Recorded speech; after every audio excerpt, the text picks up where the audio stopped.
This is the Hoka Kawana, a brand new shoe made for walking, the gym, and everyday life.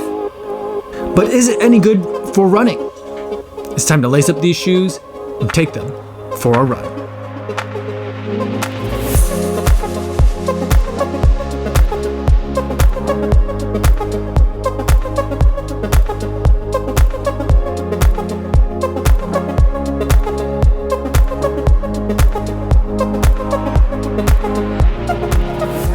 .11 miles, 9 minutes, 12 seconds per mile, going for an easy recovery run at a mere 7 degrees Fahrenheit here in Chicago. A perfect way to take the Hoka Kawana out for a first run. Now, before I give you my thoughts on this shoe after just this first few miles, I do want to go over some disclosures. This is a pair of shoes that Hoka sent to me for the purpose of review. However, they're not paying me to make this video or to use the shoe, and they're not going to get a chance to preview any of my footage or my thoughts before you guys get a chance to see this video on YouTube. So with that disclosure out of the way, let's talk about the Hoka Kawana. First, let's talk about the name. Hoka talks about the name coming from two different places. Part of their ad copy on the website says it comes from someplace in Australia, just like a lot of their shoes, like the Bondi, like the Rincon. Apparently there's a place in Australia called Kawana. That may be true, but also Hoka talks about the fact that the name for this shoe came from a combination of the Clifton Edge and the Hupana. So however you want to look at it, we've got the Kawana here. And so to make this shoe, what they've done is they've taken a 30 millimeter stack height and given it a 5 millimeter drop, giving us 25 millimeters of compression molded EVA in this midsole. And that's all that we've got in this midsole.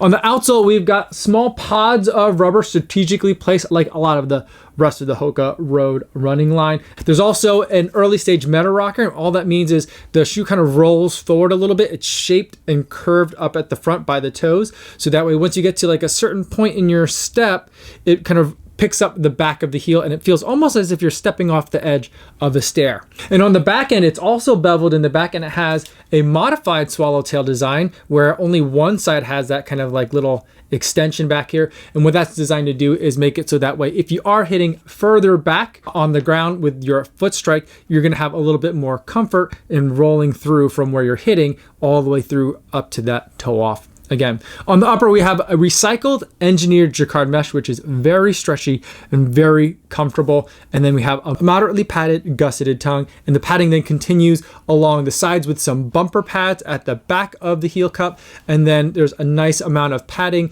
so that it's comfortable to the touch as you're using this Achilles flare as a little bit of a pull tab. In terms of structure at the back, there's a little bit back there, but it's actually kind of on the floppy side. Altogether, the shoe comes in at a weight of 10 ounces. So what was it like to run in this shoe? Now, the first thing I'll say is the midsole is firm. Now, it's compression molded EVA, and that's what Hoka uses in a lot of its shoes, but there's different ways that you can kind of tinker with that kind of substance.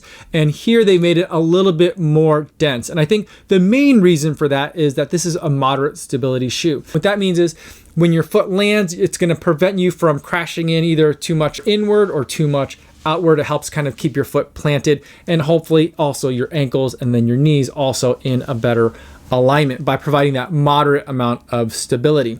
Now, what's helping with some of that stability as well is that this is a relatively wide footprint of a shoe, especially through the arch here, where the trend lately in a lot of shoes has been to really scallop it out and take away a lot of the midsole foam from this arch area.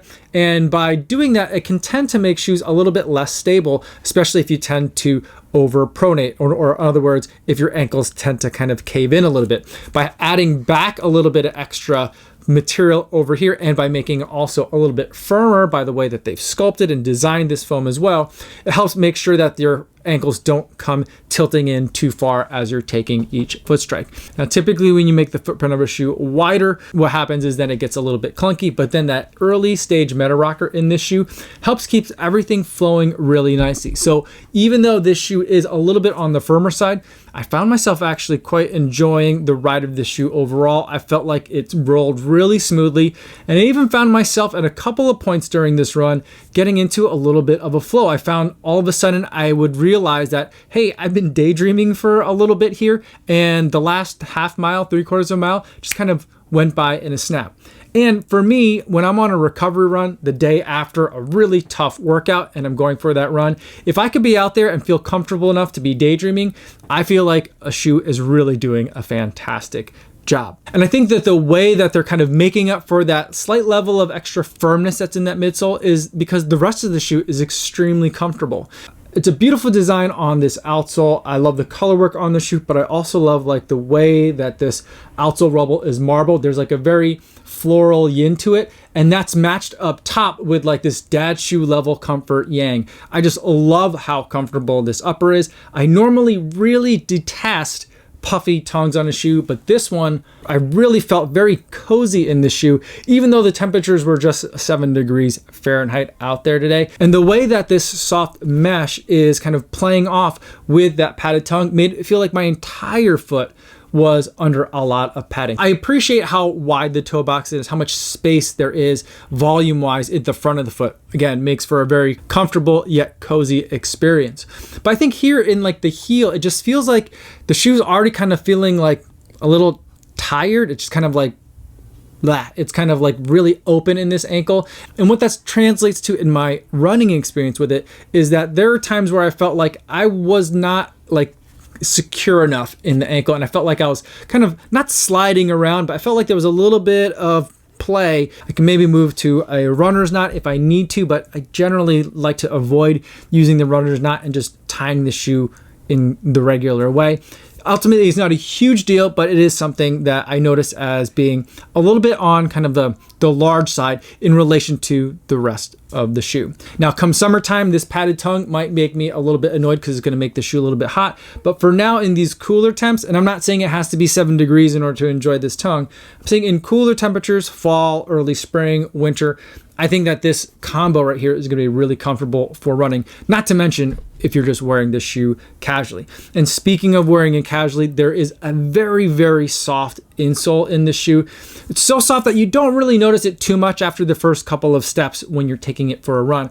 But when you are just walking around in this shoe, you're really feeling that squishiness of that very soft insole. So it makes for a very comfortable, casual experience. Ultimately, I think this is a very capable running shoe. It may not be the exact preferences that I like, but I do think that there are things that are about this that are going to appeal to a lot of people who may not be current runners or may not be current Hoka runners. I'll be putting some miles into it to see if the shoe loosens up at all. Maybe there's a break-in period that we need to see with this shoe. As comfortable as the upper is, if I could get this midsole to kind of line up with my preferences a little bit more squarely, I think that this shoe would be fantastic. So we'll see if we get any movement in that direction. Hit the subscribe button so you could see any update videos that I may make about this shoe. If you have any questions, feel free to put them in the comments down below, or better yet, stop by the live stream that I do Monday through Friday right here on YouTube. I do it over on my Kofuzi Run Club, a live stream channel. I'll post a link to that in the description down below. Now, before I go, I do want to remind you guys about the charity run of the week. This week, it's Brian Kelly, who's running the Chicago Marathon and raising money for Camp One Step, a charity that helps children with cancer and their families. I've donated $100 of my money, and I hope that you'll consider donating even just the minimum amount to help out a fellow runner. That's all I have for today, everybody. Thanks so much for making it all the way to the end of the video. Hopefully you guys are staying safe out there on your runs, and I will see you in the next one. Yo, what's going on?